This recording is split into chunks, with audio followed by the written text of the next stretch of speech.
નમસ્કાર મિત્રો, સ્વાગત છે તમારું આજના નવા વિડીયોમાં। તો આજે આપણે એક એવા કલાકાર વિશે વાત કરવાના છીએ જેણે પોતાના અવાજથી આખા ગુજરાતને ગેલું લગાડી છે, જેમનું ગીત આવે એટલે સીધું ટ્રેન્ડિંગમાં જ હોય। હા, હું વાત કરી રહ્યો છું ઉત્તર ગુજરાતના શાન અને લાખો યુવાનોના દિલની ધડકન દિલીપ ઠાકોર વિશે। પણ શું તમે જાણો છો કે આજે લક્ઝરી કારમાં ફરતા દિલીપ ઠાકોરના પિતાજી શું કામ કરતા હતા, તેમની પહેલી સફળતા કેવી રીતે મળી અને તેમનું પહેલું ગીત કયું હતું? જો તમે આ વાતો ના જાણતા હોય તો વિડીયોને અંત સુધી બન્યા રહેજો, કારણ કે આજે આપણે દિલીપ ઠાકોરની ઝીરોથી હીરો સુધીની સફર જોવાના છીએ। તો મિત્રો, દિલીપ ઠાકોરનો જન્મ ઉત્તર ગુજરાતના એક નાના એવા ગામમાં સાધારણ પરિવારમાં થયો હતો।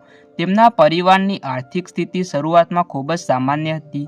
તેમના મમ્મી પપ્પા ખેતીકામ અને મજૂરી કામ કરીને પોતાના ઘરનું ગુજરાન ચલાવતા હતા। દિલીપભાઈને નાનપણથી જ ગાવાનો શોખ હતો, પણ ગરીબ પરિસ્થિતિને કારણે સંગીત શીખવું તેમના માટે ખૂબ જ અઘરું હતું। છતાં તેમના માતા પિતાએ હંમેશા તેમને પ્રોત્સાહન આપ્યું અને આજે દિલીપભાઈએ પોતાની સફળતાનો બધો શ્રેય તેમના માતા પિતાને આપે છે। તો મિત્રો, અભ્યાસની વાત કરીએ તો દિલીપ ઠાકોરે પોતાનું પ્રાથમિક શિક્ષણ પોતાના ગામમાં જ પૂરું કર્યું છે। ભણવાની સાથે સાથે તેઓ અવારનવાર નાના પ્રોગ્રામોમાં ગાવા જતા હતા। દિલીપ ઠાકોરનું પહેલું ગીત જ્યારે રેકોર્ડ થયું ત્યારે કોઈને અંદાજ નહોતો કે આ અવાજ એક દિવસ ગુજરાતના ઘરે ઘરે ગુંજશે। શરૂઆતના સંઘર્ષના દિવસોમાં તેમને ઘણા ઉતાર ચઢાવ જોયા, પણ તેમને હિંમત હારી નહીં। દિલીપ ઠાકોરની સાચી ઓળખ મળી તેમના બેવફા ગીતો અને રોમેન્ટિક સોંગથી। તેમના ગીતોમાં જે દર્દ અને અવાજની મીઠાશ છે તે લોકોને ખૂબ જ ગમે છે। આજે તેમના દરેક વિડીયો પર લાખો કરોડોમાં વ્યૂઝ આવે છે અને યુટ્યુબ પર તેઓ રાજ કરે છે।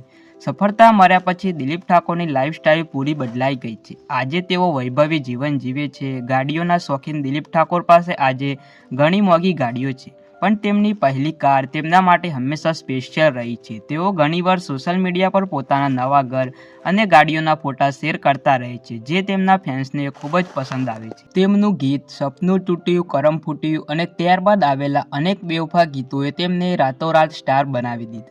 આજે તેમની ગાયકીની સ્ટાઇલ બીજા ગાયકો કરતાં સાવ અલગ છે, જે લોકોને સીધી હૃદયમાં સ્પર્શી જાય છે। ઘણા ફેન્સ પૂછતા હોય છે કે દિલીપ ઠાકોર પરણેલા છે કે કુંવારા? તો મિત્રો, દિલીપ ઠાકોર લગ્ન ગ્રંથિ સાથે જોડાયેલા છે। તેઓ પોતાના પરિવારને ખૂબ જ પ્રેમ કરે છે અને અવારનવાર સોશિયલ મીડિયા પર પોતાના પરિવાર સાથેના ફોટા પણ શેર કરતા હોય છે। ગમે તેટલા વ્યસ્ત હોય પણ તેઓ પોતાની ફેમિલી માટે સમય કાઢવાનું ક્યારેય ચૂકતા નથી। દિલીપ ઠાકોરની લોકપ્રિયતા માત્ર સ્ટેજ પ્રોગ્રામ પૂરતી મર્યાદિત નથી, ડિજિટલ દુનિયામાં પણ તેમનો ડંકો વાગે છે। તેમની સત્તાવાર ચેનલ પર લાખોમાં સબસ્ક્રાઈબર છે। તેમના ગીતો રિલીઝ થતાની સાથે જ મિનિટોમાં હજારો વ્યૂઝ મેળવી લે છે। ઇન્સ્ટાગ્રામ પર તેઓ લાખોમાં ફોલોઅર્સ ધરાવે છે, જ્યાં તેઓ પોતાની રીલ્સ અને ફોટા દ્વારા ફેન્સ સાથે જોડાયેલા રહે છે। તેમની એક રીલ પર લાખોમાં લાઇક્સ આવવી હવે સામાન્ય વાત થઈ ગઈ છે। હવે વાત કરીએ એ વિષયની જેની તમે બધા આતુરતાથી રાહ જોઈ રહ્યા છો। તો મિત્રો, દિલીપ ઠાકોરનો કાર કલેક્શન વિશે વાત કરીએ તો દિલીપ ઠાકોરને ગાડીઓનો ખૂબ જ શોખ છે। શરૂઆતના દિવસોમાં તેમની પાસે મારુતિ સ્વિફ્ટ હતી, જે તેમની ફેવરેટ રહી છે। અત્યારે તેઓ સફેદ રંગની શાનદાર ફોર્ચ્યુનરનો ઉપયોગ કરે છે, જે ગુજરાતના કલાકારોની પહેલી પસંદ હોય છે। આ સિવાય પણ તેમની પાસે બીજી લક્ઝરી ગાડીઓ છે। તેઓ ઘણીવાર પોતાની ગાડીઓ સાથેના ફોટા ફેન્સ માટે મૂકતા રહે છે। આજે તેમનું જે રીતે સ્વાગત થાય છે તે જોતા લોકોને મહેનત એટલી અઘરી હોય છે, પરિણામ પરંતુ હંમેશા મીઠું હોય છે। શૂન્યમાંથી સર્જન કરનાર દિલીપ ઠાકોર આજે અનેક યુવાનો માટે પ્રેરણા છે। તો મિત્રો, તમને દિલીપ ઠાકોરની આ સફર કેવી લાગી?